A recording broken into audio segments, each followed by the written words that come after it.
E aqui, dentro do meu laboratório, o exercício que eu fiz foi esse. Tipo, se eu pegar só os top 20, qual que é o saving financeiro que eu tenho? Tá? Então aqui, a gente vai mergulhar daqui a pouco nas SQLs. A gente vai ver o porquê que ele trouxe aqui 53 mil nos últimos 30 dias de saving. Tá?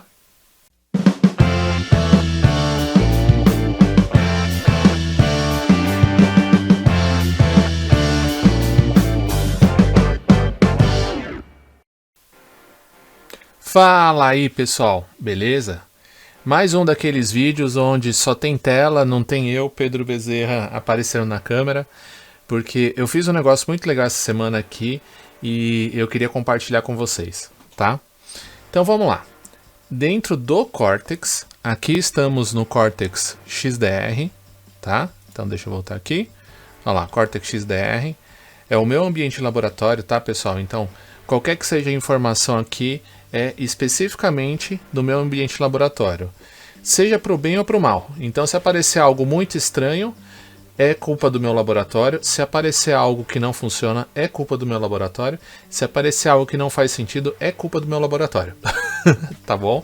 Então, vamos lá. Já faz um tempo que a gente fala que cybersecurity precisa se pagar, né? Segurança da informação, risco cibernético, qualquer que seja o dinheiro que a gente coloque dentro desses temas, precisa se pagar, tá? Já faz um tempo que eu faço trabalhos, né, de consultoria, né? Hoje eu estou aqui dentro da Palo Alto como gerente de engenharia para o Brasil. Mas antes disso, eu fiz muito relatório de consultoria, né? E, por incrível que pareça, aqui dentro do fabricante, esse conhecimento e essa prática me ajuda muito. Porque são práticas que eu consigo ajudar quem nunca fez uma defesa de investimento em cybersecurity, tá bom? Isto posto, ou para os mais novos, seguindo o assunto, a gente sempre precisa mostrar quanto que a gente vai economizar de dinheiro quando a gente coloca uma ferramenta de segurança no nosso ambiente, tá? Ah, Pedro, mas quando a gente fala de Red Team, de ataque e defesa, também? Sim. Quando a gente fala de DLP ou privacidade de dados? Sim, tá? Então lembre-se que tudo aquilo que a gente faz, a gente gera ou um custo para a empresa ou uma economia, tá? Então, vamos pensar assim, se eu atendo muito rápido o meu incidente cibernético, o meu alerta de segurança, eu sei que cada vez mais a gente tem diversos papéis dentro da operação de segurança, tá? Então, eu vou pegar como exemplo bem específico quem está respondendo a incidente cibernético, tá? A pessoa que ela está respondendo a incidente cibernético, ela tradicionalmente ela tem um passo a passo a ser seguido, né? Aquele passo a passo, ele foi já testado, é um passo a passo padrão, né? Um roteiro, uma receita de bolo padrão, tá? Toda vez que a gente tem esse passo a passo padrão, a gente pode utilizar aquilo ali para criar uma automação. Um script em Python, um script em PowerShell, um passo a passo de playbook de automação, tá? Então, se você tá ali respondendo um ataque cibernético, respondendo um incidente, e você tem um passo a passo, ou criado por você ou por outro, você pode fazer isso virar uma automação. Virando uma automação, você pode calcular o tempo, tá? Então, quanto tempo eu levei para poder fazer aquilo? Toda vez que você deixa de fazer manualmente, ou seja, você manualmente faz em 30 minutos e o seu script automatizado faz em 2, né? Isso de fazer de 30 minutos para 2 minutos gera um saving, gera uma economia para a empresa, porque você pode atender mais incidentes dentro do mesmo salário, dentro do mesmo custo que a empresa te paga, tá? Lógico.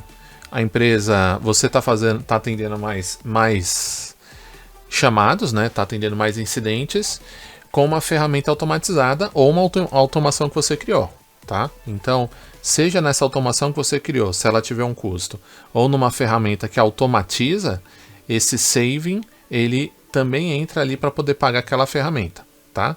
Então, você agora consegue responder incidentes em 2 minutos, certo? Consequentemente, você consegue atender, resolver mais incidentes no dia, e aquele dinheiro que a empresa está colocando em você é um dinheiro que tem um maior valor, tá? Porque você está conseguindo fazer mais trabalho em menos tempo com uma ferramenta melhor, tá? Isso é a teoria, mas e na prática, né? Na prática, como que as ferramentas calculam isso, né? Aqui dentro do Cortex, de novo, Cortex XDR, tá? Isso é possível de fazer no Cortex Cloud, isso é possível de fazer no Cortex XIM, tá? Sem nenhum problema. Aqui estou fazendo no XDR porque é o nosso produto padrão, é o produto que a maioria dos nossos clientes possui, tá? Então, com esse dashboard, e se você escutou até aqui, já vão aí 5 minutos, fica à vontade para colocar nos comentários, eu quero as queries que você mostrou. Pedro, eu quero as queries que você mostrou, tá bom? Que aí eu dou um jeito de compartilhar com vocês, beleza? Então vamos lá. Aqui eu criei um dashboard onde eu mostro saving com XIM, porque eu criei isso no XIM, mas de novo, aqui é o XDR, a gente daqui a pouco muda isso daqui para vocês verem como é que muda, tá? Então, saving com itens relacionados a CVE, saving com itens não relacionados a CVE, tá? Aqui, top 20, daqui a pouco eu explico para vocês. Aqui, saving com CVE, né? Então pode ver que tá o mesmo aqui. Daqui a pouco eu vou fazer a manutenção desse primeiro para vocês verem como é que é. Depois, saving com XIM, top 20 CVE, tá?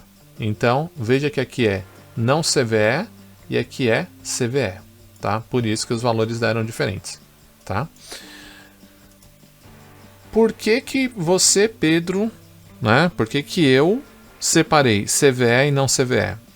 Porque quando a gente vê o tempo de responder um ataque, o tempo que a gente tem para poder responder um alerta de segurança, quando ele tem relação com uma CVE, né, ele tem relação com uma vulnerabilidade divulgada ou uma vulnerabilidade conhecida, normalmente isso leva um pouco mais de tempo, porque você tem que pedir aprovação do responsável pelo produto, do responsável pela infraestrutura, do responsável pela aplicação, né?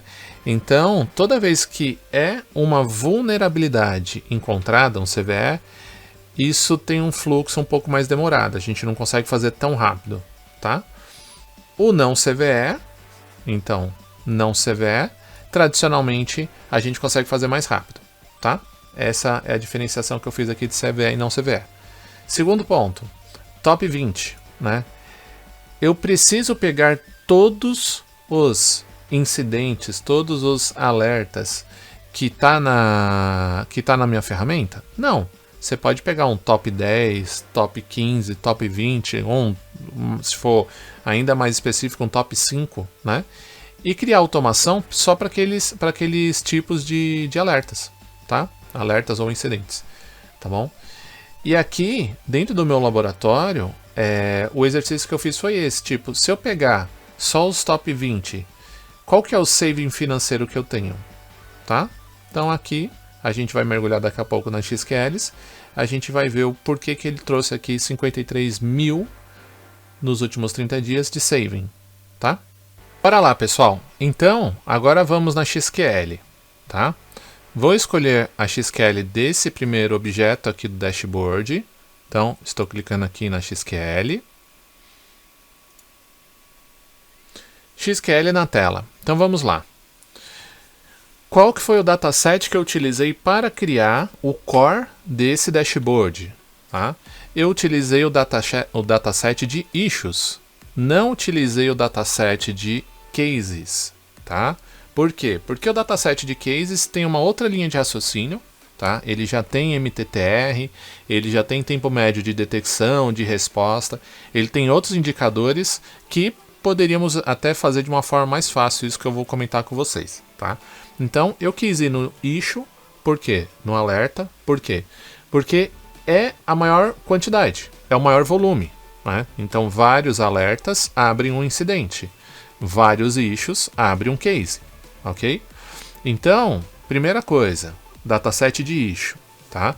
Isso daqui possibilita que a maioria dos clientes de Cortex, Cortex XDR, Cortex Cloud, Cortex XIM, consigam fazer uso desse conceito, consigam fazer uso dessa query XQL, tá bom? Beleza. Então, aqui eu selecionei os campos que eu quero, tá? Não deixei livre, até porque quando a gente deixa livre sem usar o atributo, sem usar o campo, não faz muito sentido. É processamento que a gente vai ter sem necessidade. Então, lembre-se sempre disso. Você vai fazer uma query, faz um fields, usa somente os campos que você realmente vai utilizar. Tá? Sua query vai responder mais rápido e você vai fazer um uso mais inteligente do processamento que tem ali disponível. Tá bom? Aqui eu usei variáveis de tempo, então time, insert time, observation time, tá? Usei o nome do issue, tá? Então, quando eu faço a minha sumarização, eu faço pelo nome do issue, tá? Peguei aqui o progresso, a resolução comentada e o motivo da resolução, tá? Esses três eu acabei não usando aqui na minha query, tá? Mas eu já quis deixar aqui porque são parâmetros que dá pra gente fazer de uma forma, dá pra gente usar de uma forma bem inteligente, tá? Aqui, o progress, por exemplo, eu usei ele aqui já para fazer um filtro, né? Então, filtro tudo aquilo que não foi resolvido e não é CVE, não tem CVE no nome. Pedro, eu poderia fazer esse filtro do não tem CVE de alguma outra forma? Sim. Você pode fazer de diversas formas possíveis, tá? Pode usar tag, pode usar algum outro nome, tá? Então fiquem à vontade para alterar aqui a string, né? Alterar o texto e trazer ou não determinados tipos de issue, tá? O mesmo aqui, resolvido, não resolvido, tá? Fiquem à vontade. Então fiz um filtro. Nesse meu filtro, estou pegando tudo que não foi resolvido e que não tem relação com CVE.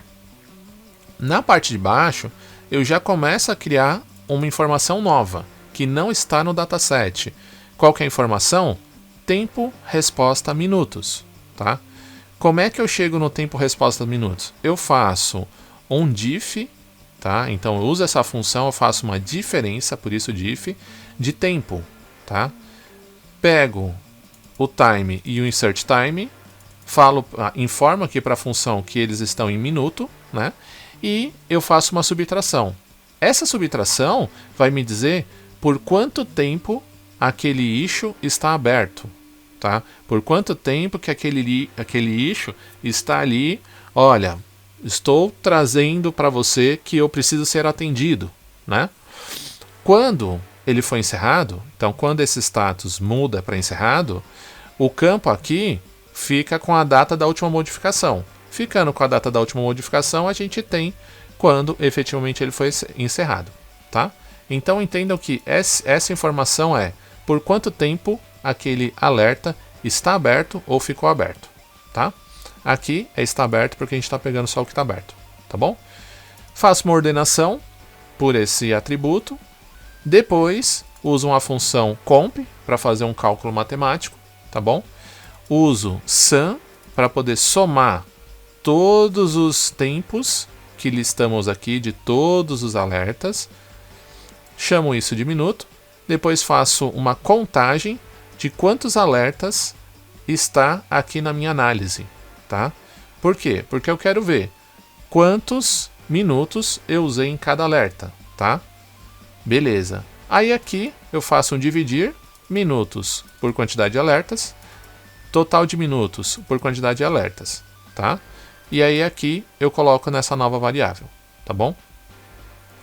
O passo aqui de baixo eu tive que criar porque eu encontrei alguns clientes, e o meu ambiente está assim também, o meu ambiente lab está assim também, onde a quantidade de minutos ela está dando um número muito grande, Por quê? Porque em essência eu não estou resolvendo aqui no meu lab os incidentes em minutos. Eu estou resolvendo em horas ou dias. Por quê? Porque basicamente a lab eu não fico fechando os incidentes que eu quero ficar sempre estudando eles, tá? Mas no mundo real, em clientes, a gente tem que considerar minutos, tá? Se foi muito rápido, ótimo, a gente pode até considerar segundos. Mas o ideal é que a gente calcule que um alerta ou um issue, ele foi atendido em X minutos, não dias, não horas, minutos, tá? Fica a dica, por favor, ok? Beleza, então aqui eu vou chegar numa quantidade de dias.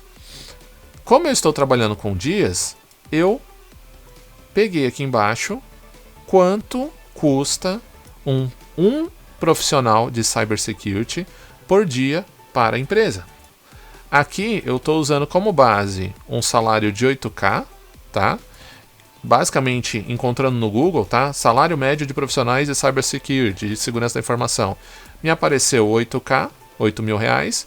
Esses 8 mil reais dividido por 20 dias úteis de trabalho, 400 reais, tá? Ah, Pedro, 400 reais não é a minha realidade. Eu posso mudar? Pode. Só mudar aqui esse valor para mais ou para menos, conforme for a sua realidade, tá? Até aqui, eu estou calculando o custo de atender manualmente, atender com uma pessoa, tá? Beleza.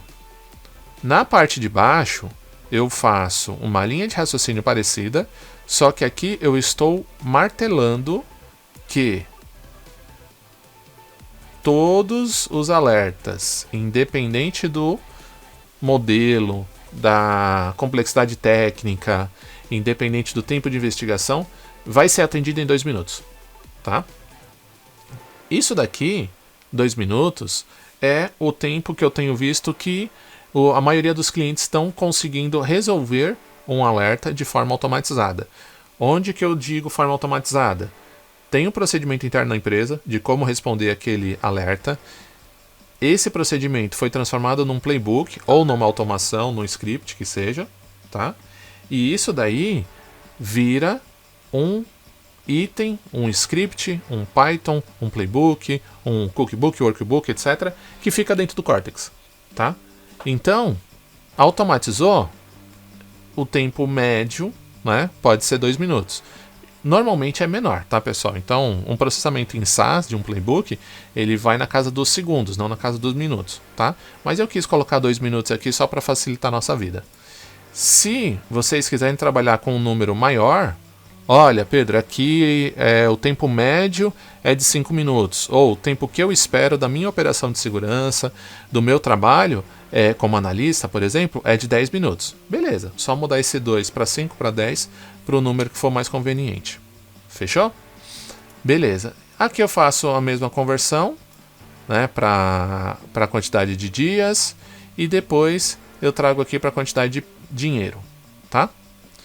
Por fim, neste momento eu tenho quanto que custa, ou seja, qual que é o custo de uma pessoa fazendo manualmente, qual que é o custo do Cortex fazendo automaticamente, e eu faço um menos o outro, uma subtração dos dois casos. Consequentemente, o de 2 minutos vai ter uma quantidade de dinheiro menor, vai ter um custo menor, fazendo com que o saving seja maior, tá? E aqui embaixo eu tenho o comando view, que cria o gráfico, que é esse gráfico que está aqui embaixo. Beleza? Pessoal, quem quiser entender mais sobre essa linha de raciocínio ou essa query, pede mais vídeos aí que eu mergulho, só para esse vídeo não ficar muito longo. Beleza? Bora lá!